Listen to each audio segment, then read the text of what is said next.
Perkenalkan, nama saya Tresia Dwi Lasti, NIM 21110417387, kelas M2, tugas UTS Perilaku Konsumen.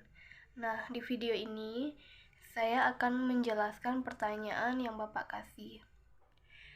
Pertanyaan yang pertama itu, soalnya ialah, apakah Anda aktif menonton video perilaku konsumen di Instagram Bapak?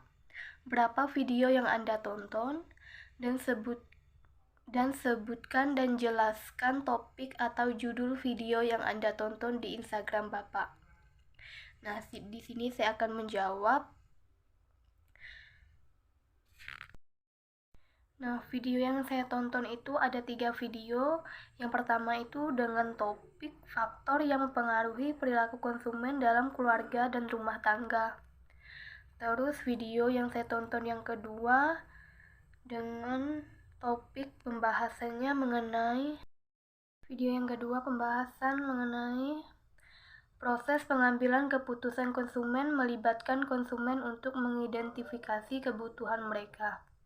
Terus video yang ketiga itu mengenai topik pembahasan yang ketiga mengenai variabel penelitian adalah suatu atribut atau sifat atau nilai dari orang objek organisasi.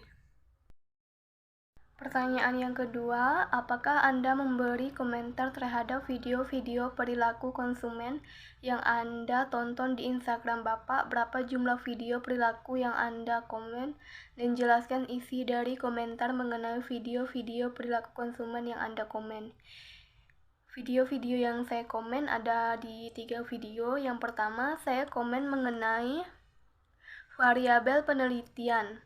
Variabel penelitian adalah suatu atribut atau sifat atau nilai dari orang, objek, organisasi, atau kegiatan yang mempunyai variasi tertentu yang ditetapkan oleh penelitian untuk dipelajari dan kemudian ditarik kesimpulannya. Variabel dependen dan independen adalah variabel dalam pemodelan matematika, pemodelan statistik, dan ilmu eksperimental.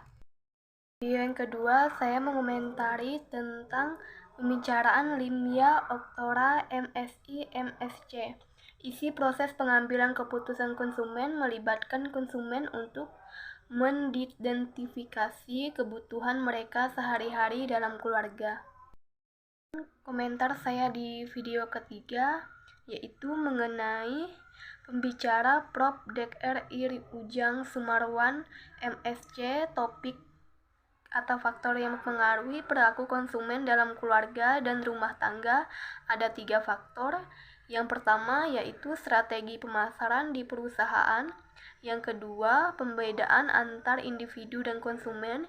Yang ketiga, lingkungan sosial keluarga adalah organisasi pembelian konsumen yang paling penting dalam masyarakat. Keputusan pembelian keluarga tergantung pada produk, iklan, dan situasi. Seseorang umumnya berpartisipasi dalam kelompok selama hidupnya, keluarga, klub, atau organisasi. Pertanyaan yang ketiga, manfaat apa yang dapat Anda peroleh dari menonton video-video perilaku konsumen di Instagram Bapak dan memberi komentar terhadap video perilaku konsumen yang Anda tonton? Nah, dari video-video yang saya tonton mengenai komentar yang saya berikan, itu sangat bisa saya sebagai itu bisa mengetahui bagaimana cara konsumen mengenai konsumen keluarga atau dalam rumah tangga, dan strategi pemasarannya juga bisa lebih mengetahuinya. Segitu sih yang saya pahami selama saya mengomentari 3 video tersebut. Pertanyaan bagian B yang pertama, jelaskan apa hubungan antara motivasi kebutuhan. Teori motivasi kebutuhan adalah mengatakan bahwa motivasi kerja manusia itu berbanding paralel dengan kebutuhannya. Artinya, semakin kuat kebutuhan seseorang akan semakin keras pula motivasi kerjanya. Pertanyaan yang kedua, faktor-faktor apa saja yang mempengaruhi keputusan membeli suatu produk? Jawaban saya yaitu terdapat 4 faktor yang mempengaruhi perilaku konsumen pembelian konsumen, yaitu budaya, sosial, pribadi, dan psikologis. Adapun yang menjadi faktor-faktor keputusan pembelian yang dipertimbangkan penelitian adalah lokasi, kelengkapan produk, dan harga.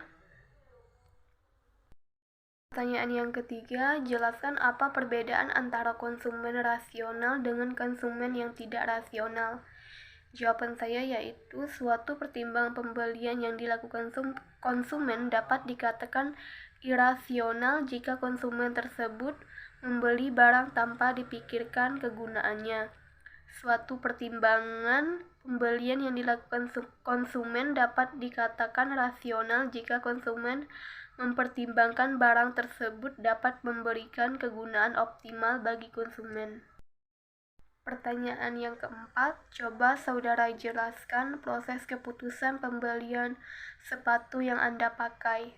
Nah, menurut saya, setiap misalnya contohnya saya membeli sepatu dengan keinginan dan selera saya sendiri dan tidak dipilih orang, itu menurut keinginan saya gitu. Jadi tidak ada keputusan dari pihak lain karena saya membeli sepatu tersebut keinginan saya dan itu yang ingin saya beli. Menurut saya itu sih. Nah, semua pertanyaan-pertanyaan sudah saya jawabkan dalam video ini. Kurang dan apa dalam video ini saya sekian dari video-video jawaban yang saya berikan di sini. Saya ucapkan terima kasih.